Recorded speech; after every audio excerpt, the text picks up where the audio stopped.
Hello guys, ngayong video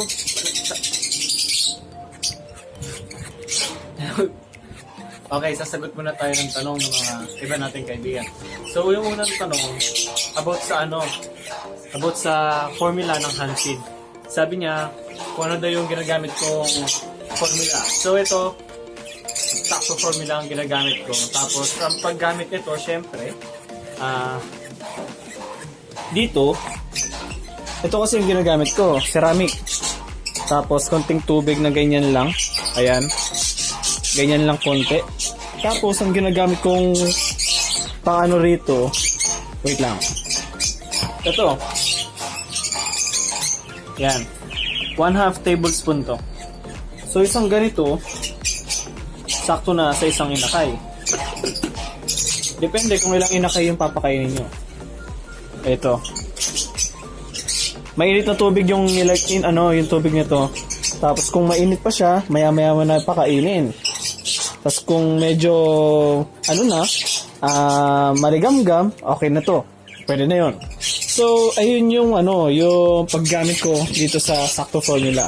Tapos ang tanong niya pa kung pwede daw ba sa mga parakeets. Syempre, pwede po yung mga formula, kahit anong formula na ginawa para sa mga ibon. Pwede po yan kahit sa mga African, sa mga parakeets or budgies or mga personata, mga kahit anong ibon, kahit malalaki pa yan. Pwede po yun. Tapos, ayun yung sagot ko doon sa tanong mo. Tapos, meron pang isang tanong na ang sabi ay makakapagpapisabot daw ba ng itlog yung parehas na hen? Well, sa totoo, hindi sila makakapagpapisa ng itlog kasi nga nagpo-produce lang sila ng itlog pero walang nagiging sisiw sa loob ng itlog. Walang magiging similya doon kung parehas hen yung partner mo, yung pares mo. Kasi ganito lang yan, ganito lang ang technique. Ang pares mo ay dalawang babae, tapos nagkaroon ng itlog, dumami yung itlog, walang magkakaroon ng inakay doon sa itlog. Walang mabubuo kasi sperm cell ng lalaking ibon ay hindi nalagyan doon sa itlog. Kaya wala. Imposible magpapisa yung itlog ng parehas hen. Kaya mas okay kung parehasan mo na ng ng cock din. Wait lang. Etong Hanfid natin nagugutom na. Wait lang ha. Meron pa tayong tatlong tanong. Tapos i-train muna natin to kasi gutom na to eh. Pasikit ka sa kanila ha. Dito. Up. Nice. One. Up. Uy. Up. Dito. Nice. One. Ayan. Dito. Up. Nice. Ayan. So, gano'n lang. Simple lang yung pagtuturo ko sa kanya. Simple lang yung pagturo ko sa kanya ng tricks. Up.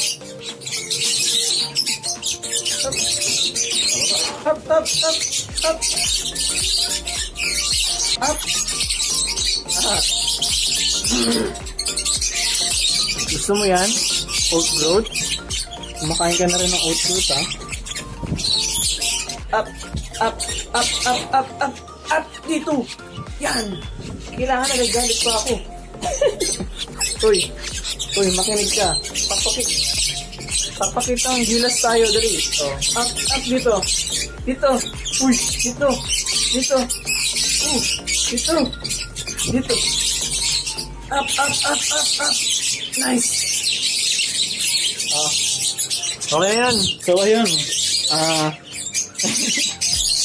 Medyo mahirap pa rin turuan. Pero okay lang. Medyo mahirap pa rin siyang turuan, pero okay lang. It takes time para matuto na sobra yung alaga ko. Ayan. So, balik tayo sa tanong. Sa pangatlong tanong na tayo. Wait lang. So, yung pangatlong tanong, kung ilang days daw ba ang magandang kunin yung inakay bago i-Hanfid. So, sa akin kasi, itong ibon ko, kinuha ko siya ng 1 week old. Wala pa siyang medyong balahibo nun. Ang hirap painitin yung ilawan. Ang ingay nyo. Ayan. So, ayun, kinuha ko siya ng 1 week old. Maganda kung kukunin mo yung inakay mo ng 3 weeks old para may balahibo na sila. Kasi kung may balahibo na sila, hindi mo na kailangan silang ilawan. Hindi mo na sila kailangan ilagay sa ilalim ng ilaw na kulay dilaw para mainitan yung katawan nila. So, mas maganda kung 3 weeks old yung inakay na kukunin nyo para sa hand feeding. So, ayun. Marunong nang tumayo, marunong nang lumakad, tapos may balahibo na, hindi mo na siya kailangang ilawan na mainitan siya para lang mabuhay, ganon.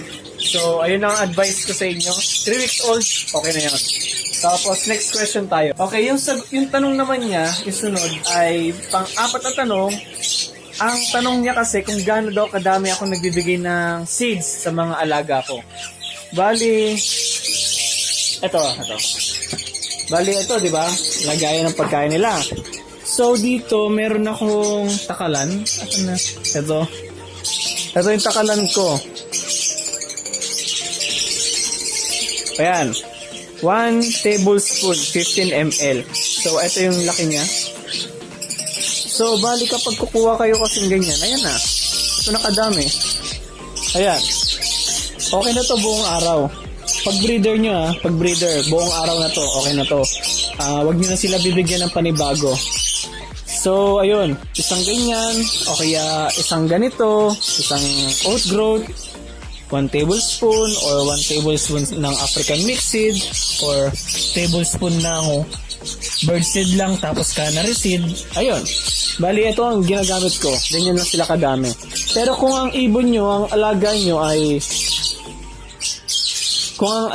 ay nandito sa flight cage, syempre, mas marami. Kung ilan yung nasa loob, mas marami kasi mabilis maubos. Hindi lang marami. Ayan, tignan nyo. Ito, paubos na. Ubos na tong mga seeds dito. Pero yung mga oat growth may natitira pa.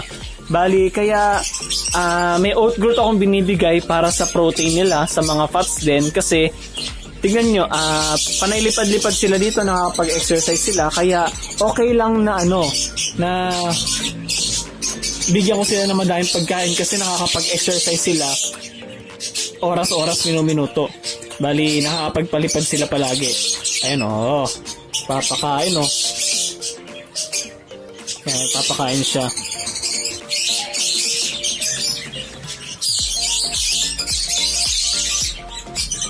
Ano daw magandang vitamins na ibigay para sa may itlog ng breeder? So, meron ako ditong essential, Pikoy, multi-bird, at ayan. Bali, etong tatlo ang pinagpipilian ko sa may itlog kong breeder. Ang binibigay ko sa kanila, ang importante kasi dito, yung multivitamins. So ito, tulad ito, vitamins na yan. Ayan. Tapos itong Pikoy, yung multibird nila, multivitamins. Tapos itong essential bet, yung multivitamins. So, kapag may itlog na pag may itlog na yung breeder ko, ang binibigay ko sa kanila ay yung multivitamins para naiiwasan palagi yung may sakit. Para maging immune sila sa mga sakit na dadapo sa kanila. Tulad nila Maha doon, lagi silang may vitamins. Ito ang ginagamit ko muna. Inuubos ko muna tong multibird bago ko gamitin to ulit. Pero ito, ginagamit ko to araw-araw sa flight cage. Dito, ginagamit ko to araw-araw to sa flight cage. Ito sa iba. Sa mga doon, sa mga opa ko, tapos sa iba, minsan sa kanila. Kung wala pala kayong budget na pambili ng mga itong dalawa kasi masyadong mahal, ito may mga tingi-tingi naman ito Magkano lang naman ito sa tindahan? 22 pesos lang ata to, isang sachet. Ayun. Bali, ayan ang aking ginagamit ng vitamins. Selectrogen plus MVM. Tapos, Pikoy, multivitamins. Tapos, Essential Vet. Ayan. So, ayun na, Ayun na yung 5 tanong natin doon na nasagot sana namin ng maayos. Kung may mali akong nasagot, pwede kayo mag-comment tapos i-correct natin para mabasa din ng iba na mga newbie sa pag-aalaga ng ng mga African lovebirds. So ayun. Ay, nag-iingay na kayo dito. So, ayun lang guys ngayong video. Sana may natutunan kayong panibago. At kung may natutunan kayong panibago, bigyan nyo na kami ng thumbs up. At kung kayo ay bago pa lang sa aming channel, pindutin nyo na ang subscribe at ang kampana para lagi kayong updated sa aming future uploads. So, ito na ang dulo ng ating video. Salamat sa mga sumusuporta and we'll see you on the next video. Ano na? Teka na.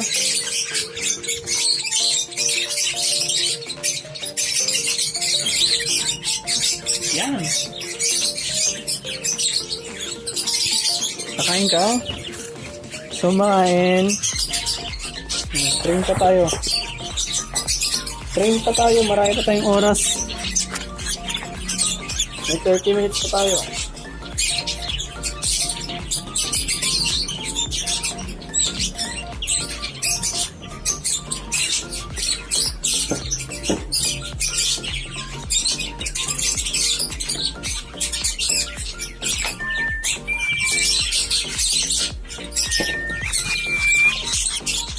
Pari ito.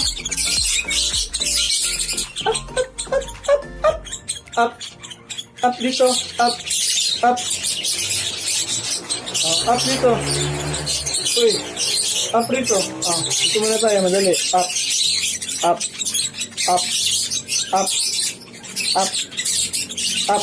Nice. Ayun. Baba. Up ulit. Up ulit dito. Up.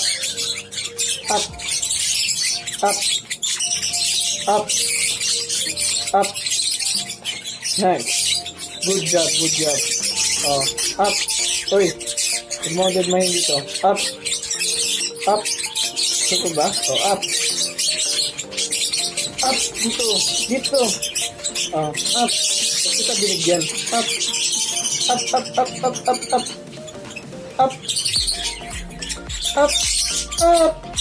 Up dito. Kagad. Up. Hindi ako ang pagkain. Up.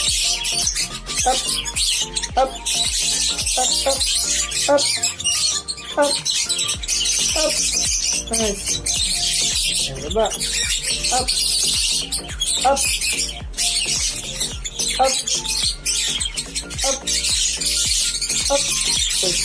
Ito ba? Up.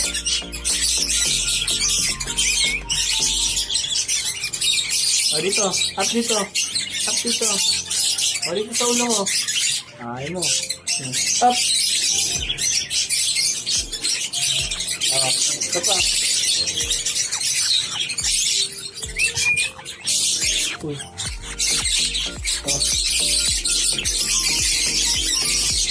Up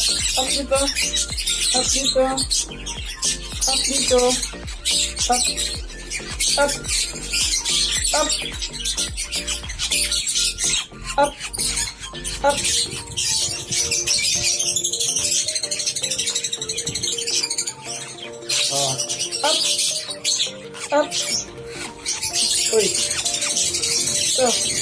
Uy. Up. Up. Lipat ka na. Ayun. Tama na tayo. Lipat!